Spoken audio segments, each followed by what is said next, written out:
ជាគម្រោងហើយទៅតាមចំណុចនីមួយៗយើងដឹងហើយថាតែសេចក្តីមួយវាមាន3ចំណុចសំខាន់គឺមានផ្ដើមសេចក្តីតួសេចក្តីនិងសេចក្តីបញ្ចប់អញ្ចឹងវាត្រូវមាន3ចំណុចហ្នឹងអត់អាចខ្វះមួយណាបានទេហើយក្នុង3ចំណុចហ្នឹងគឺវាមានចំណុចសំខាន់តូចទាំង3ចំណុចហ្នឹងគឺមានទាំងអស់ទៀតហើយខ្ញុំបានសរសេរហ្នឹងហើយអញ្ចឹងយើងចូលដល់ផ្ដើមសេចក្តីផ្ដើមសេចក្តីវាមាន3គឺចំណងបញ្ហាចំណងបញ្ហានិងចំណងបញ្ហាដែលទាំង3ហ្នឹងគឺត្រូវតែមានបើសិនតែយើងស្រេចខ្វះចំណុចណាមួយបន្ទុករបស់យើងនឹងត្រូវបានគ្រូកាត់ទៅតាមនឹងដែរអញ្ចឹងចូលដល់រំលងបញ្ហាហ្នឹងគឺយើងនិយាយបំផុសគំនិតឲ្យទាក់ទងទៅនឹងប្រធាន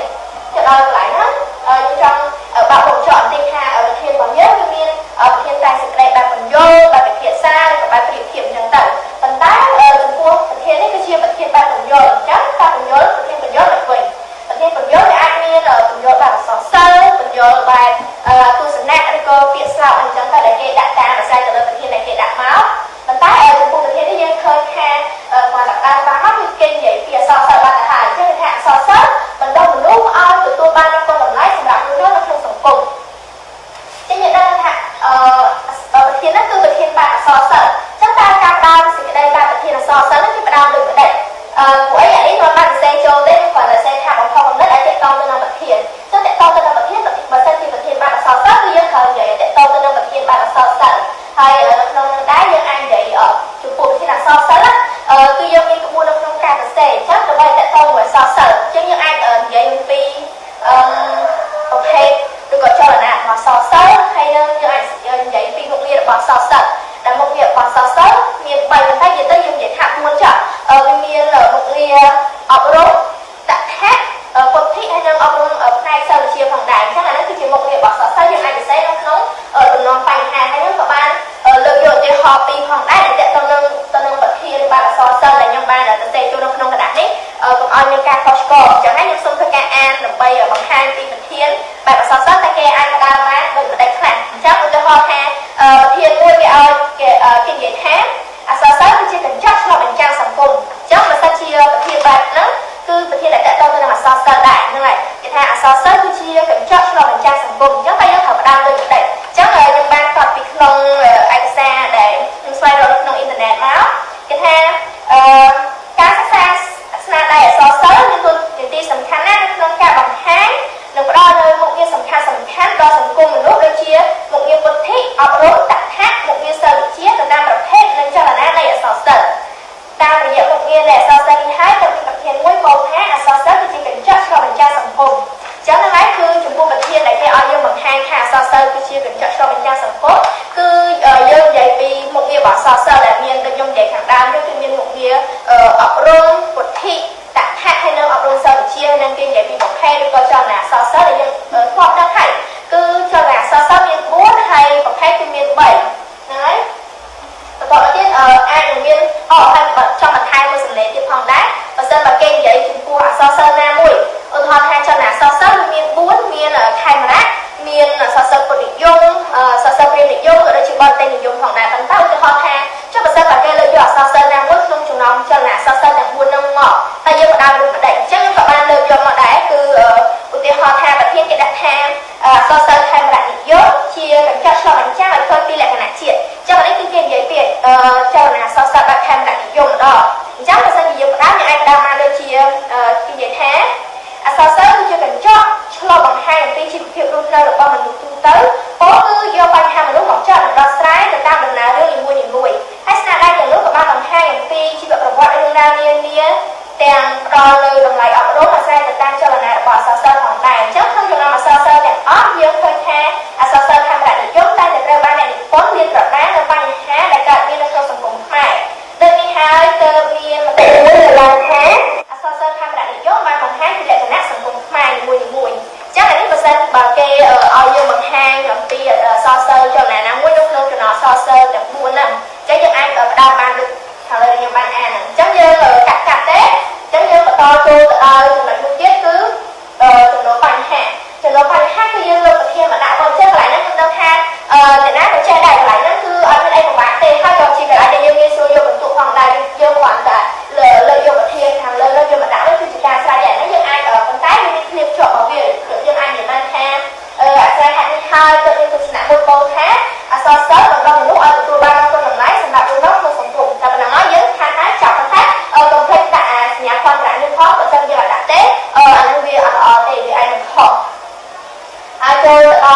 ចំណុចទី3គឺចំណុចបញ្ហាហ្នឹងគឺយើងចោទសួរតាមបែបពន្យល់ចោទសួរតាមបែបពន្យល់មិនទៅបញ្ហាយើងចោទសួរពួកអីខ្ញុំសូមបានបញ្ចុះកន្លែងនឹងតិចទៀតទៅចោទការកន្លែងដែលចំណុចបញ្ហាហ្នឹងយើងមានធម្មតាប្រធានសេនីយើងមានបែបពន្យល់បែបភាសាបែបប្រៀបធៀបអញ្ចឹងទៅកន្លែងហ្នឹងគឺយើងត្រូវចោទសួរទៅតាមប្រភេទខុសៗគ្នាប៉ុន្តែបើសិនប្រធាននឹងបែបពន្យល់គឺយើងចោទសួរតាមបែបពន្យល់ហើយខ្ញុំនិយាយសំណួរវិញតែចោទសួរបែបពន្យល់បែបអញ្ចឹងចំពោះការចោទសួរនោះយើងអាចប្រើបានច្រើនរបៀបឧទាហរណ៍ថាយើងអាចនិយាយបានថាតើទស្សនៈខាងលើនេះបានអប់រំដោយម្ដេចខ្លះតើប្រធានខាងលើមានអត្ថន័យអប់រំដោយម្ដេចឬក៏យើងអាចយកប្រធានមកចោទសួរក៏បានដែរប៉ុន្តែកន្លែងនោះបើសិនបើយើងស្ទាក់ទៅយើងមិនបាច់ចាំយកវិធីនោះក៏បានដែរយើងគាត់ថាតើប្រធានខាងលើមានអត្ថន័យអប់រំដោយម្ដេចខ្លះប៉ុណ្ណឹងក៏គេឲ្យត្រូវដែរបើសិនជាយើងចង់ឲ្យកាន់តែល្អយើងអាចយកប្រធាននោះមកធ្វើការចោទសួរទៅតែល្អឲ្យតែយើងរៀបចំវាបានត្រឹមត្រូវអញ្ចឹងបើឧទាហរណ៍ថាទៅបើសិនយើងចង់យកប្រធាននោះមកចោទសួរតែយើងត្រូវកាត់ហើយអញ្ចឹងខ្ញុំនឹងបង្ហាញគាត់ថាយើងចង់យកប្រធាននោះមកចោទសួរអញ្ចឹងយើងអាចចោទសួរថាតើអសរសិល្ប៍របស់មនុស្សឲ្យទទួលបានគុណតម្លៃដោយម្ដេចខ្លះសម្រាប់មនុស្សក្នុងសង្គមហើយយើងអាចចោទសួរបែបហ្នឹងក៏បានដែរ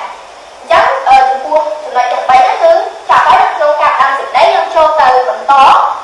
ទី2គឺតួសេចក្តីដែលតួសេចក្តីវាមានចំណុចសំខាន់បន្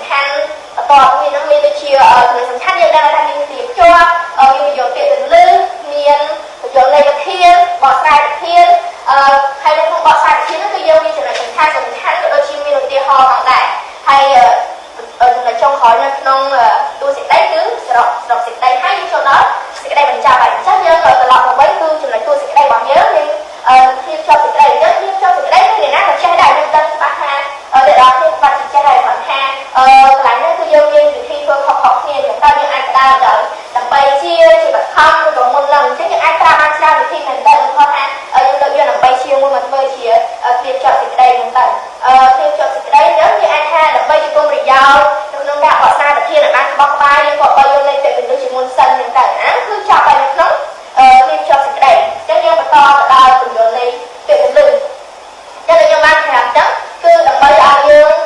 ដឹងពីប្រធានក៏ដូចជាដឹងពីពាក្យទន្លឺគឺយើងត្រូវអានប្រធានឲ្យច្រើនដងអញ្ចឹងការអានប្រធានច្រើនដងមិនអត់ប្រយោជន៍ទេយើងអាចថាយើងចំណាយពេលមុននឹងយើងចាប់ដើមសរសេរទៅយើងចំណាយពេល10ទៅ15នាទីដើម្បីអានប្រធាននោះគឺវាអត់ចំណាយពេលខុសទេពួកអីកាលណាយើងអត់ដឹងបើសិនបើគាត់តែគេដាក់សំឡេងមកទៀតយើងអាចតែម្ដងឬក៏ពីរដងយើងអត់ទាន់យល់ច្បាស់យើងចាប់ដើមធ្វើអញ្ចឹងពេលដែលយើងចាប់ដើមធ្វើទាំងដែលយើងអត់ដឹងច្បាស់ពីប្រធានអ្វីដែលយើងសរសេរមកក៏វាអត់បានគ្រប់ជ្រុងជ្រោយវាបានល្អវាបានបោះបាយដែរពួកអីយើងអត់ដឹងថាប្រធានគឺចង់អានអីឲ្យប្រកបទេយើងគ្រាន់តែយល់អីបន្តិចបន្តួចទៅយើងសរសេរអញ្ចឹងយើងយល់បន្តិចបន្តួចយើងសរសេរនោះវាអត់ល្អដូចអ្វីដែលយើងយល់ច្បាស់ទេអញ្ចឹងដូចឧទាហរណ៍ថាយើងដំណើរទៅទីកន្លែងណាមួយដែលយើងអត់ដឹងទីកន្លែងហ្នឹងច្បាស់លាស់គឺយើងចិត្តតែជីភៀវអញ្ចឹងវាចិត្តតែអ្វីដែលយើងទៅនោះគឺបីថាវាយើងអត់ស្គាល់ទេទៅពេលយើងទៅគឺវាអត់ល្អទៅអ្វីដែលដឹងថាយើងរកអត់វាច្បាស់លាស់ឬអីដែលយើងដឹងស្គាល់ច្បាស់ហើយបើសិនយើងស្គាល់ផ្លូវនោះមួយច្បាស់យើងទៅគឺចាំគោលដៅពិតប្រាកដណែអត់ដូចយើងអត់ស្គាល់ច្បាស់ទេអញ្ចឹងក្នុងការធ្វើសំណេរក៏អញ្ចឹងដែរគឺយើងត្រូវយល់ច្បាស់ថាប្រធានគេចង់បានអីអញ្ចឹងពេលដែលយើងដឹងច្បាស់ប្រធានចង់បានអីយើងក៏ត្រូវចាប់ដើមដឹងថាក្នុងប្រធាននោះមួយមានពាក្យពលិអីគេខ្លះអញ្ចឹងបើប្រធានអញ្ចឹងអ្នកអត់មានសាក់ដល់អត់ថាប្រធានហ្នឹងមានពាក្យពលិគេខ្លះអញ្ចឹងបងថាពាក្យពលិវាគឺអក្សរសិល្ប៍ហើយនឹងបន្តមនុស្សទៀតគឺគុណតម្លៃអញ្ចឹងវាមាន3ហ្នឹងចំពោះប្រធានហ្នឹងគឺមាន3មានអក្សរសិល្ប៍បន្តមនុស្សនិងគុណតម្លៃអញ្ចឹងមានពាក្យពលិ3ហ្នឹងដែលយើងធ្វើការបកស្រាយនៅចំណុចចំនួនពាក្យនេះអញ្ចឹងអក្សរសិល្ប៍គឺនិយាយទៅ用ដែលអក្សរសិល្ប៍យើងបានរៀនតាំងពីយើងថ្នាក់ទី9 10 11អីហ្នឹងគឺយើងសិតតែបានរៀនទាំងអស់គាត់ថាអាចថាអ្នកខ្លះគាត់ផ្លេចអីចឹងទៅប៉ុន្តែនេះខ្ញុំបានសរសេរមកទាំងអស់គឺអត់មានកាត់ទេអ្នកខ្លះក៏គាត់កន្លែងហ្នឹងគឺអាចកាត់បន្តិចក៏បានដែរប៉ុន្តែនេះគឺខ្ញុំសរសេរទាំងអស់មកសរសេរទាំងអស់អញ្ចឹងយើងធ្វើការអានអក្សរសិល្ប៍យកន័យរបស់វាអក្សរសិល្ប៍គឺជាកម្រងអត្ថបទដែលតាក់តែងឡើងប្រកបដោយសិលវិធីដែលអាចខាត់បន្ទប់អារម្មណ៍អ្នកអានអ្នកស្ដាប់ឲ្យរំភើបយកទៅតាមបញ្ហារបស់រឿងហើយក៏ឆ្លុះបញ្ចាំងអំពីតថភាពសង្គមនៃសម័យកាលណាមួយអញ្ចឹងនេះគឺជានិយមន័យរបស់អក្សរសិល្ប៍ហើយបន្តមកទៀតគឺបន្តមនុស្សតែបន្តមនុស្សគឺបានដល់នៅការអប់រំបន្តមនុស្សគឺបានដល់ការរួមចំណែកកសាងធនធានមនុស្សដែលពោរពេញទៅដោយសមត្ថភាពហ្នឹងគឺជានិយមន័យរបស់បន្តមនុស្សចូលមកដល់ពាក្យទី3គឺគុណតម្លៃអញ្ចឹងគុណតម្លៃគឺសំ ដើរទៅលើអ្វីៗទាំងឡាយដែលល្អប្រសើរអ្វីៗដែលមានប្រយោជន៍អ្វីៗដែលអាចកាត់ថ្លៃបានអញ្ចឹងយើងគ្រាន់តែអានថាពាក្យថាគុណតម្លៃច្បាស់ណាស់ក៏ជាអីអ្វីៗដែលមានតម្លៃឯមិនចឹងអញ្ចឹងអ្វីដែលមានតម្លៃអ្វីដែលល្អប្រសើរមានប្រយោជន៍ហើយអ្វីដែលអាចកាត់ថ្លៃបាននេះគឺជានិយមន័យរបស់គុណតម្លៃអញ្ចឹងបន្តពីយើងបញ្យល់ពាក្យគន្លឹះដែលមាននៅក្នុងប្រធាននឹងរួចហើយយើងធ្វើការយកអត្ថន័យរបស់ពាក្យទៅហ្នឹងគឺមកសំយោគចូលគ្នាបញ្ន័យថាយើងយកវាមកបញ្ចូលគ្នាមកបញ្ចូលគ្នាដើម្បីការនេះគឺថាបញ្យល់នៃប្រធាននេះអញ្ចឹងដើម្បីឲ្យបានបញ្យល់នៃប្រធាននឹងមួយគឺយើងធ្វើការយកបញ្យល់ពាក្យគន្លឹះដែលយើងបានសរសេរហ្នឹងមកសំយោគចូលគ្នាទៅក្នុងប្រធាននេះដើម្បីឲ្យវាមានន័យការតែងាយស្រួលយល់ជាងមុនអញ្ចឹងខ្ញុំក៏សរសេរបានដូចជានេះគឺគេថាដូចនេះប្រធានចង់មានន័យថាអសរសិល្ប៍គឺបានរួមចំណែកកសាងមនុស្សដែលពោពេញទៅដោយសមត្ថភាពដើម្បីឲ្យទទួលបាននូវអ្វីៗ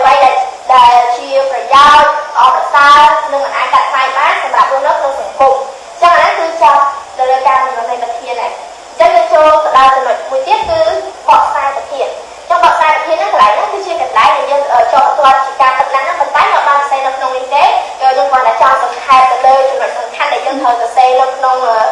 បំណក់ស្រាយហ្នឹងអញ្ចឹងនៅក្នុងបំណក់ស្រាយហ្នឹងយើងបានលើកយកចំណុចសំខាន់ពីរផងដែរគឺដែលតកតងទៅនឹងប្រធានហ្នឹងទីមួយគឺយើងបង្ហាញអំពីអក្សរសិល្ប៍ដែលរួមចំណែកបន្តមនុស្សហើយចំណុចបន្តទៀតគឺហើយពីការបណ្ដុះបណ្ដាលហ្នឹងហើយតើមនុស្សទទួលបានគុណតម្លៃអីគេពីអក្សរសិល្ប៍អញ្ចឹងទីមួយគឺអក្សរសិល្ប៍រួមចំណែកក្នុងការបណ្ដុះមនុស្សហើយទីពីរគឺមនុស្សទទួលបានអីខ្លះពីការបណ្ដុះបណ្ដាលរបស់អក្សរសិល្ប៍ហ្នឹងអញ្ចឹងវាមានពីរចំណុចសំខាន់ហ្នឹងនៅក្នុង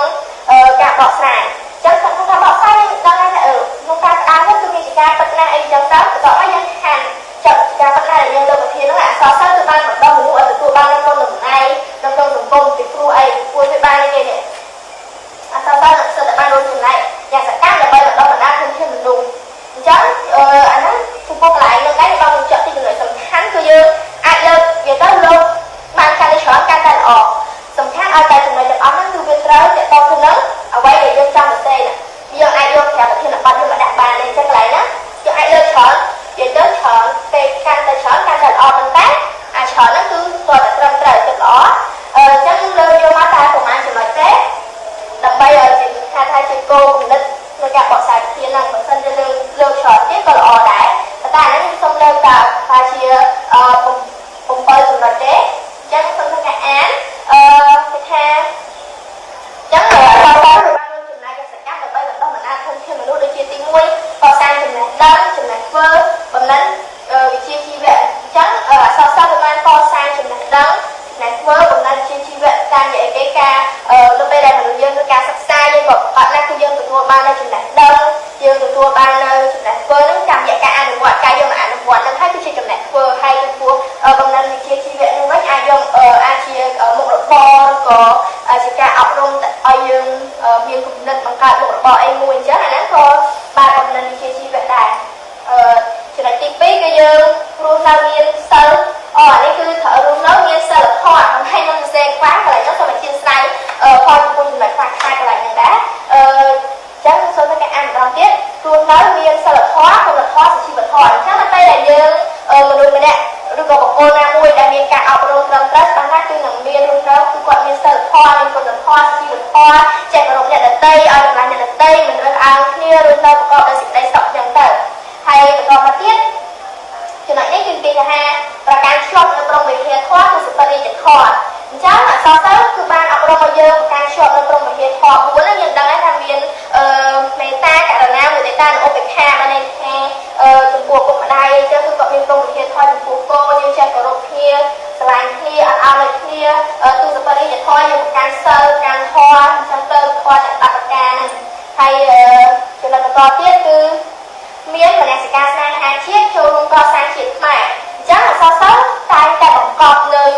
តម្លៃអប់រំឲ្យយើងចេះស្រឡាញ់ស្នេហាជាតិមានមនសិការស្នេហាជាតិចេះការពារប្រទេសជាតិក៏ដូចជាអប់រំឲ្យយើងរួមសាមគ្គីគ្នាដើម្បីអភិវឌ្ឍប្រទេសជាតិឲ្យកាន់តែរីកចម្រើនផងដែរតែចំណុចនេះមួយគឺសំខាន់ដែលអក្សរសិល្ប៍តែងតែបង្កប់រាល់ស្នេហ៍ដែលអក្សរសិល្ប៍គឺតែងតែបង្កប់ឲ្យយើងមានមនសិការស្នេហាជាតិចូលដល់ចំណុចបន្តទៀតគឺថែរក្សាសូមឲ្យឈរខាងនេះចាដើម្បីកុំឲ្យជាតិដែរថែរក្សាការពារផ្សព្វផ្សាយអភិរក្សអ រក្សាការពារផ្សព្វផ្សាយអភិរក្សអភិវឌ្ឍវប្បធម៌អញ្ចឹងបានន័យថាធ្វើបានន័យថាអក្សរសិល្ប៍គឺបានអប់រំឲ្យយើងចេះថែរក្សាផ្សព្វផ្សាយវប្បធម៌អភិរក្សនិងបានន័យថាឲ្យយើងហ្នឹងចេះស្រឡាញ់វប្បធម៌ខ្មែរយើងចូលរួមផ្សព្វផ្សាយពីវប្បធម៌ជាសាសរបស់យើងឲ្យពិភពលោកបានដឹងធ្វើឲ្យប្រទេសយើងមានភាពផ្សព្វផ្សាយទៅលើឆាកអន្តរជាតិហើយបន្តមកទៀតមានជំនឿជាក់ទៅលើសមត្ថភាពខ្លួនឯងមានជំនឿជាក់ទៅលើសមត្ថភាពខ្លួនឯងមានន័យថាអក្សរសិល្ប៍អប់រំឲ្យយើងចេះធ្វើអ្វីដោយខ្លួនឯងដោយមិនពឹងពាក់ទៅលើអ្នកដទៃមានន័យថាយើងធ្វើអ្វីមួយចេញពីកម្លាំងតស៊ូរបស់ខ្លួនឯងគឺធ្វើឲ្យយើងជោគជ័យហើយបន្តមកទៀតមានគំនិតច្នៃប្រឌិតក្នុងការបង្កើតថ្មីអញ្ចឹងអានោះក៏សំខាន់ដែរអក្សរសិល្ប៍គឺតែងតែជាបទពិសោធន៍ដូចជាមេរៀនថ្មីដែលធ្វើឲ្យយើងហ្នឹងបើមានគំនិតច្នៃប្រឌិតអានឹងអាចបង្កើតថ្មីបានទៅតាមការសិក្សាយើងពេលដែលយើងសិក្សាបានច្រើនយើងក៏មានគំនិតច្រើនយើងអាចច្នៃប្រឌិតអ្វីដែលបង្កើតថ្មីដោយខ្លួនឯងតាមរយៈចំណេះដឹងផ្សេងៗដែលយើងទទួលបានហើយចូលទៅដល់ហើយចំណុចទាំងអស់ហ្នឹងគឺនិយាយអំពីអក្សរសិល្ប៍ដែលបានរួមចំណែកក្នុងការបណ្ដុះបណ្ដាលជនជាតិមនុស្សហើយវាក៏មានចំណុចច្រើនទៀតផងដែរអាហ្នឹងគឺយើងអាចលើកផ្សេងទៀតបានណា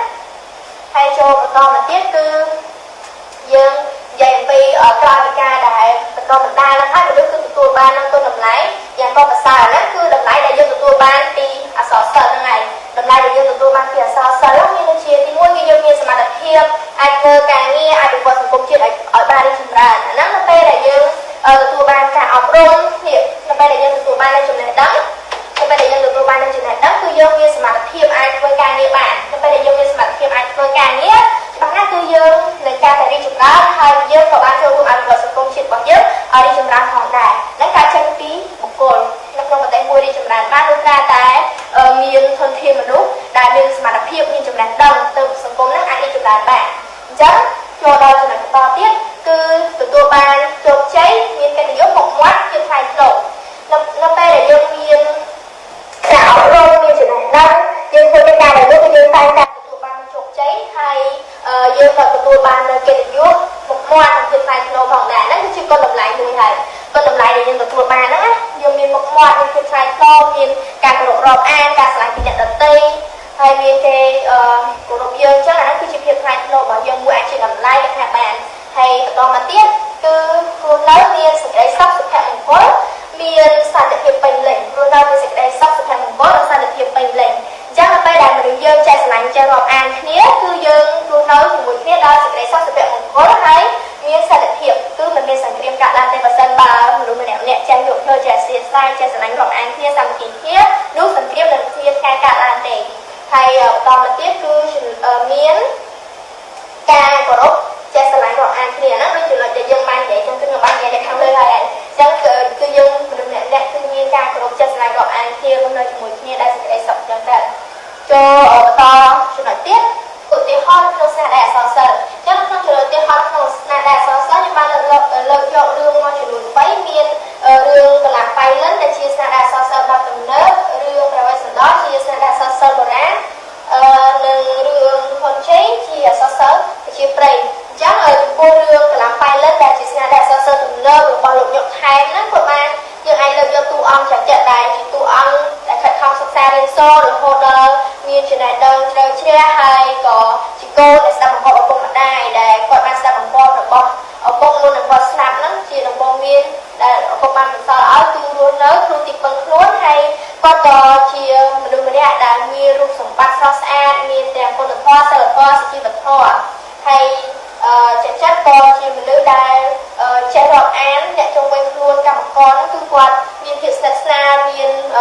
ការនិយាយរាប់អានគ្នាបានល្អប្រសើរផងដែរចំពោះទំនាក់ទំនងជាមួយមនុស្សជុំវិញខ្លួនហើយ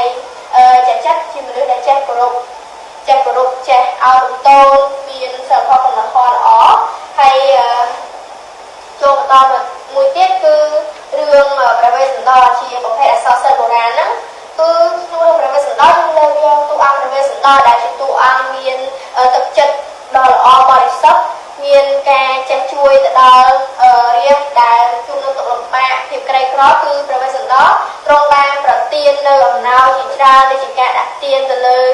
សម្ភារៈប្រើប្រាស់ហូបអាហារតាំងពី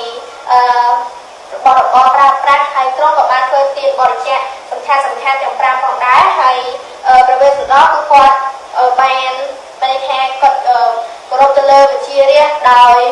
សុខចិត្តចាក់ចេញពីនគរនៅពេលដែលព្រះអង្គបានប្រទានតម្រូវបច្ច័យអ្នកពេទ្យទៅឲ្យអ្នកស្រុកផ្សេងបន្ទាប់មកគឺវិជារាជហ្នឹងគឺធ្វើការបាតកម្មក៏ដូចជាទាមទារឲ្យព្រះបាទស្រីសញ្ជ័យហ្នឹងធ្វើការបណ្ដេញព្រះវេស្សន្តរឲ្យចេញពីព្រះនគរហើយពេលហ្នឹងទ្រង់ក៏ព្រមចាក់ចេញទៅតាមការស្នើសុំរបស់វិជារាជដើម្បីកុំឲ្យមានសង្គ្រាមកើតឡើងផងដែរអញ្ចឹងអាហ្នឹងគឺជាចំណុចសំខាន់ខ្លះៗនៅក្នុងរឿងព្រះវេស្សន្តរហ្នឹងហើយយើងក៏អាចលើកបន្ថែមទៀតបានដែរចូលបន្តទៅទៀតគឺរឿងធនជ័យជាប្រភេទស្នាក់ដែលអក្សរសិល្ប៍ជាព្រៃអញ្ចឹងរឿងធនជ័យយើងលើកយកតួអង្គធនជ័យដែលតាមកំណត់របស់គាត់គឺជាកូនអ្នកកសិករធម្មតាទេប៉ុន្តែគាត់បានខ្លាយជាអ្នកប្រាជ្ញគេយកថាអ្នកប្រាជ្ញខ្មែរចុះដែលគាត់មានសមត្ថភាពអាចដោះស្រាយปัญหาទាំងពីជាមួយសិទ្ធិស្ដេចខ្មែរក៏ជាស្ដេចចិនផងដែរហើយតួអង្គធនជ័យនេះហើយគឺគាត់បានប្រើប្រាជ្ញាក្នុងការដោះស្រាយបញ្ហានៅពេលដែលគាត់ជួបនៅបញ្ហាដែលឬក៏ប្រស្នាផ្សេងដែលត្រូវបានអ្នកប្រាជ្ញចិនដាក់ឲ្យគាត់គឺគាត់បានដោះស្រាយដោយប្រើបញ្ញាហើយនេះគឺជាចំណេះដឹងដែលបង្កប់នៅក្នុងរឿងហ្នឹងគឺសំខាន់ជាងគេគឺការប្រើបញ្ញាហើយប្រើបញ្ញាហ្នឹងគឺដើម្បីដោះស្រាយបញ្ហាផ្សេងដែលយើងបានជួបប្រទះឧបសគ្គផ្សេងដែលយើងដើម្បីអាចដោះស្រាយបានគឺយើងត្រូវមានប្រាជ្ញាមានបញ្ញាក្នុងការដោះស្រាយអញ្ចឹងទុនជ័យនេះគឺគាត់បានប្រើបញ្ញារបស់គាត់ក្នុងការដោះស្រាយបញ្ហាហើយរាល់ឧបសគ្គទាំងអស់គឺគាត់តែទទួលបានជោគជ័យតទៅទៀតទុនជ័យក៏គាត់មានភាពច្នៃប្រឌិតផងដែរនៅពេលដែលពួកស្ដេចចិនមកអ្នកប្រាជ្ញចិនហ្នឹងគឺគាត់មានភាពច្នៃប្រឌិតក្នុងការប្រើប្រាស់កុមារក៏ក្មេងៗហ្នឹងឲ្យយកទឹកថ្នាំជក់ខ្មៅមកសរសេរជាអក្សរដើម្បីអ្នកប្រាជ្ញចិនអានចឹងតើហ្នឹងគឺជាគំនិតច្នៃប្រឌិតមួយដែលចំណុចដែលយើងបានដាក់ខាងលើហ្នឹងគឺជាគំនិតច្នៃប្រឌិតមួយក្នុងអក្សរសិល្ប៍ផងដែរអញ្ចឹងគឺទាំងអស់ហ្នឹងគឺខ្ញុំសូមនិយាយប៉ុណ្ណឹងហើយបន្តទៅទៀតទៅចូលដល់ចំណុចទី3គឺសេចក្តីបញ្ចប់សេចក្តីបញ្ចប់មានពីរចំណុចគឺវាតម្លៃប្រធានហើយនិងមតិផ្ទាល់ខ្លួនអញ្ចឹងការវាតម្លៃប្រធានហ្នឹងមានន័យថាគេឲ្យយើងនិយាយថាតើប្រធានដែលយើងបាននិយាយខាងលើហ្នឹងវាមានតម្លៃអប់រំដូចម្ដេចខ្លះហើយតើវាមានអត្ថន័យអប់រំហ្នឹងល្អឬក៏អត់អញ្ចឹងទៅនៅចំណុចវាតម្លៃហ្នឹងអញ្ចឹងយើងអាចនិយាយបានថាឆ្លងតាមការបកស្រាយប្រធានខាងលើរួចមកយើងឃើញថាប្រធានពិតជាមានអត្ថន័យអប់រំល្អដែលបានបង្ហាញពីលក្ខណៈនៃអក្សរសិល្ប៍ហើយលក្ខណៈពិសេសរបស់អក្សរសិល្ប៍ដែលបានចូលក្នុងការអប់រំមនុស្សឲ្យទទួលបានគុណតម្លៃសម្រាប់ការរស់នៅក្នុងសង្គមអញ្ចឹងអានេះគឺជាចំណុចដែលយើងវាតម្លៃប្រធានដែលប្រធានហ្នឹងគឺមានអត្ថន័យអប់រំល្អហើយបន្តមកទៀតយើងចូលទៅដល់មតិផ្ទាល់ខ្លួន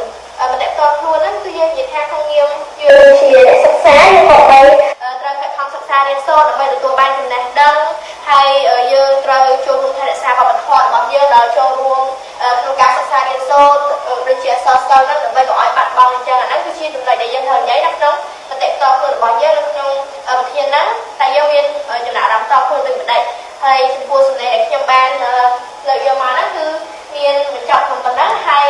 នៅពេលចប់ខ្ញុំក៏សូមគោរពអរគុណទៅដល់គ្រូនិងមិត្តភក្តិអរគ្នាក្នុងការចំណាយពេលវេលាមានតម្លៃក្នុងការទស្សនាវីដេអូដែលខ្ញុំបានធ្វើការបកស្រាយទៅលើវិធាននេះហើយនេះខ្ញុំក៏សូមអភ័យទោសចំពោះចំណុចខ្វះខាតឬក៏ចំណុចខុ